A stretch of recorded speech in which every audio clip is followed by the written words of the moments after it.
So we've got new crime statistics out in Canada, and, well, like everything else in Justin Trudeau's Canada, it's bad. Violent crime up 50%, extortion up 357%, violent firearm offenses up 116%.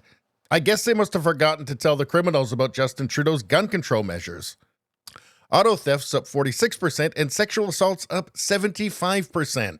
Let's see what Pierre Poilievre, the leader of the Conservative Party in Canada, has to say about it. Justin Trudeau and the NDP told you all that it would work, that all the so-called experts agreed that freeing criminals onto the street 50, 60, 70 times within hours of their latest arrest would somehow make us all safer. Most Canadians thought it was wacko, and they were right. See? I told you I was right. Today, the data is out from Stats Canada. Data released moments ago show that violent crime is up 50% after 9 years of Trudeau and the NDP Liberals. Homicides up 28%. Sexual assaults 75% higher.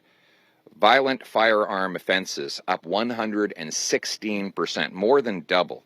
Extortion up 357%, as small business owners get letters telling them that if they don't pay $1 million, there'll be a bullet flying through their 6-year-old daughter or son's bedroom window in the middle of the night. That's what's happening on our streets. Auto theft up 46%. This is the direct result of NDP Liberal catch and release policies that turn the same repeat offenders loose on our streets again and again and again. Just last week, we saw a story of 18 offenders charged with 150 crimes. 9 of them were already out on some sort of early release, and since their arrest, 6 of them have been released again. And what do you know? They're out doing more and more crime. A very tiny group of criminals doing all the crime. Even the Justice Minister has had his car stolen 3 times. Incredible. You'd think the criminals would be somewhat grateful that he keeps releasing them. But no, they steal his car too, and he is too dense to figure out that they should be locked up. This is the same guy who said that crime wasn't rising, it was just a perception. He said that Canadians were just believing crazy conspiracy theories about crime, and that the smart people who stare at screens and look at spreadsheets knew better. Well, now the spreadsheets are out, and they confirm that catch and release, wacko NDP Liberal policies have caused one of the worst crime waves in Canadian history. Look at the firearms issue. Remember they told us if they banned hunters and sport shooters who are licensed, law-abiding, trained, and tested, that those people that all of a sudden we wouldn't have gun crime? Well, here we are, more crime. Why? It turns out that hunters are not the problem, nor are licensed sport shooters. They've already been trained and tested. They've had all of their backgrounds checked, and they're daily checked on the police database system. Right? Those people don't commit crime. I want to protect Canadians from criminals, while Trudeau and the NDP want to protect turkeys from hunters. You decide which makes more sense to you. Now, the Trudeau Liberals have backtracked just a tiny bit on the institution of their catch and release programs. Of course, after national outrage about rising crime.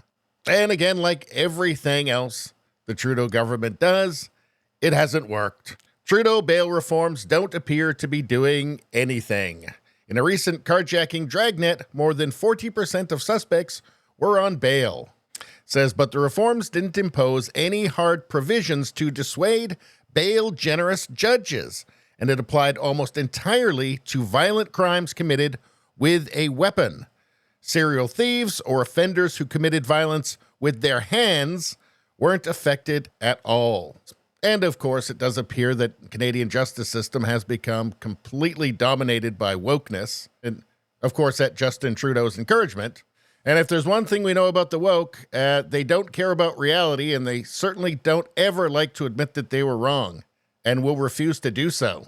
There's something from Canadian Crime Watch. 18 arrested in violent home invasions, carjackings, and robberies in Peel region. from July 23rd, 2024.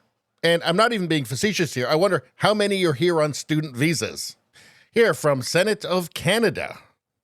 Canada should run security checks on all international students. It's from Senator Down. Well, we were told that they were doing that. It turns out they were lying again. So apparently there's a problem with forged acceptance letters from educational institutions that were used to enter the country. And a number of these suspicious students have been identified by the Canada Border Services Agency as not attending university or college and as being involved in criminal gangs. Since at least 2018, the Canadian government has been aware that student visas were being used to move gang members into the country. Geez, I wonder why they didn't tell us that. I want to protect Canadians from criminals, while Trudeau and the NDP want to protect turkeys from hunters. Anyway, that's all I'm going to say about that. Please like, share, and subscribe. Subscribing really helps me out. I thank you for that. I will see you next time.